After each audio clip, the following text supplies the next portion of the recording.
Hey guys, Jenny PRD, registered dietitian and nutrition expert. Thanks so much for checking in. This video is all about Crohn's disease and what to do when you are experiencing a flare. Ways to eat.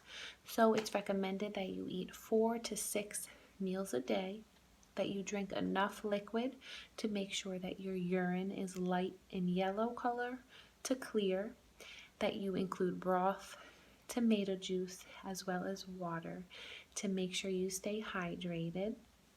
Also, keeping your home stocked with safe foods that don't cause you personally distress, as well as keeping a journal to see what may be causing different symptoms so you can go over that with your doctor and registered dietitian that you work with, as well as preparing healthy and delicious meals with simple cooking techniques like grilling and steaming and poaching.